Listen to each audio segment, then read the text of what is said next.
Moby Dick's story from its perspective. In the boundless abyss of the deep, where celestial light scarcely pierced, swam the Leviathan Moby Dick, as inscrutable as the ocean itself. The briny waters bore witness to his immense form, a specter of nature's power and mystery. For Moby Dick, the world below the surface was one of harmony, a communion between creatures of the deep, bound together in the eternal dance of life and death. Yet, from the world above, there came an intrusion, a disturbance that sought to violate the sanctity of his realm. The Pequod, a vessel forged by the hands of men, pursued the great white whale with a relentless fervor.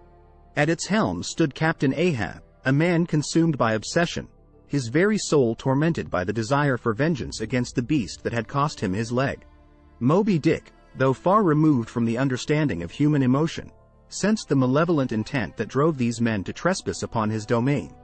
But the great whale had no interest in the petty squabbles of men, for his existence was intertwined with the very fabric of the ocean, a silent guardian of the vast expanse. As the Pequod traversed the watery expanse, Moby Dick continued to elude its hunters, evading their crude attempts to ensnare him with their harpoons and lines. He bore witness to the devastation wrought by man, the carcasses of his brethren desecrated, their essence reduced to mere fuel for the insatiable engines of human industry. In time, the paths of Moby Dick and the Pequod crossed once more, and the great battle between man and beast commenced.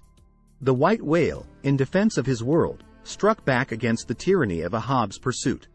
In the throes of this mortal struggle, the once proud Pequod met its doom, swallowed by the unforgiving ocean. Yet, even as the ship sank beneath the waves, Ahab's wrath was not abated. Bound by the line of his own harpoon, the vengeful captain was drawn down into the abyss, a fitting end to a man consumed by his own madness.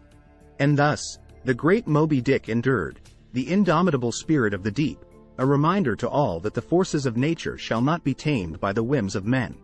For in the vastness of the sea, the inscrutable realm of the Leviathan reigns supreme, its mysteries veiled beneath the eternal depths.